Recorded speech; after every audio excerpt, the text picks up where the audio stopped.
The DIA has something going on every Friday night. You can bring your kids if you have family. You can walk around. There's usually something going on at the MoCAD. There's always something to do. You can go buy some fancy shoes. You can go buy fancy clothes. You can have a beer.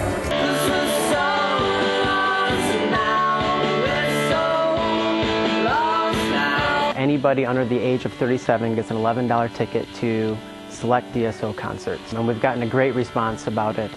We're just registering hundreds of people, so the program's going very, very well.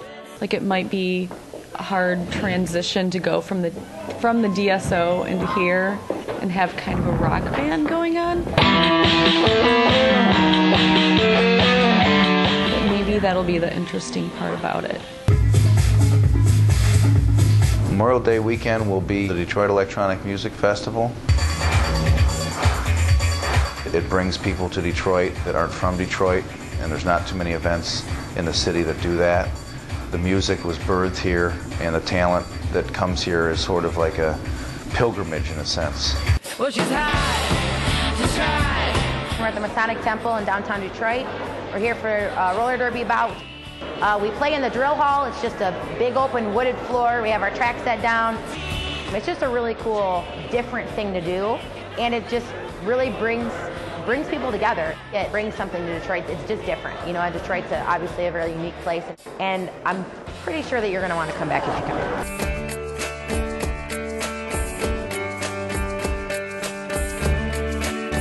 We call it Midtown. It's kind of the Midtown area. I'd say this area is vibrant. Lots of music, lots of cover charges at little bars, seeing little bands. You know, I even have one myself. There's been a big increase in the loft business in Detroit. They're popping up all over the place. Wayne State has grown. There's more festivals, more happenings, more things going on. Every year, the weekend after Labor Day, basically a big street party happens.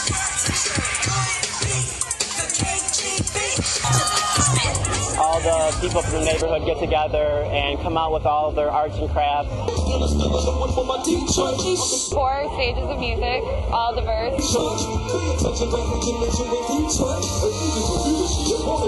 a good way for people from outside to come into the community and kind of get an idea of what's going on in our neighborhood, which is Cass Corridor. We've owned the house just over a year.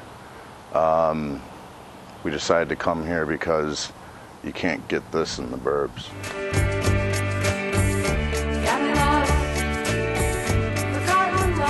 People like Jason and I are people that live here, you know, early 30s, and both have careers, and this is what we're doing. And we're just having a great time with everybody. And I love that everybody's so welcoming and they care.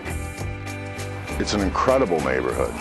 I knew more people here within the first couple weeks of moving in than I knew in 10 years. Between the day life and the night life downtown, you cannot beat it.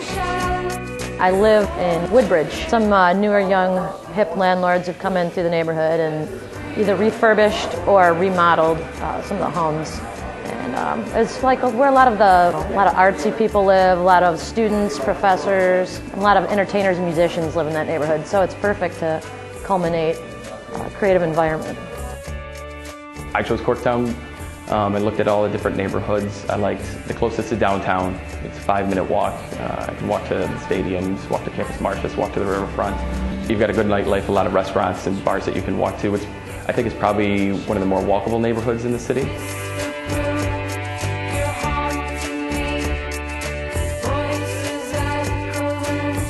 But for a long time, no one lived on Woodward Avenue, downtown in the Central Business District. But now we have quite a few loft developments that are sprouting up all around downtown. It's a really eclectic group of folks. It's young professionals, which you hear the most about. It's empty nesters.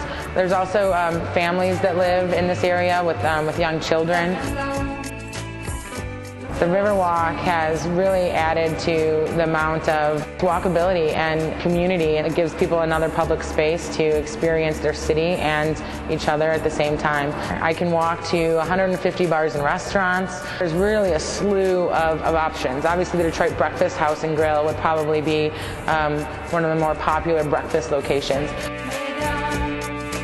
My dad, he's pretty much been in the restaurant business for my whole life, about 20 years. We've had a bunch of restaurants. kind of opened it for me. I've always kind of watched him over the years and said I've always wanted to be in the bar business. So I'm kind of running it now.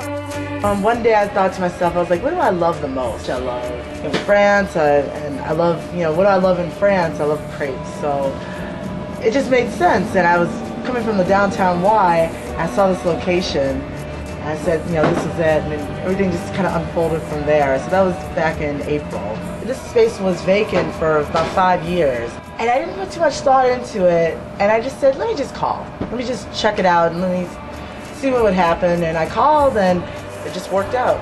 Detroit, lends itself quite well to the American spirit. It's one of the few places where you can have a dream and you can live it. You can afford to do things here that you couldn't afford to do in Ann Arbor or Royal Oaks. I think that we can really set new trends for everywhere else. We can't sit back and wait for perfect conditions because it's just not going to happen that way. We need to do it now.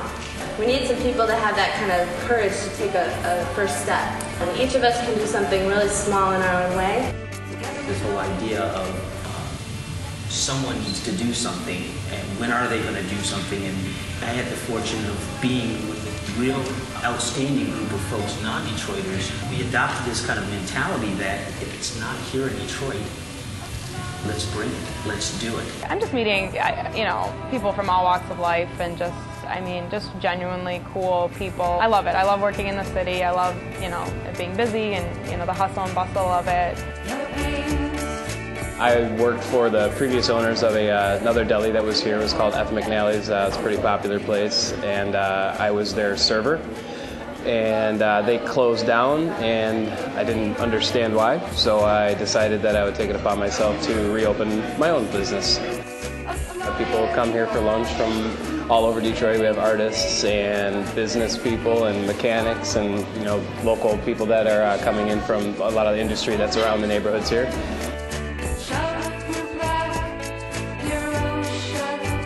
It's inspiring to be in a place like this. And certainly there's a cool factor that comes with, living in Detroit. Some people are content coming down on the weekends and going home.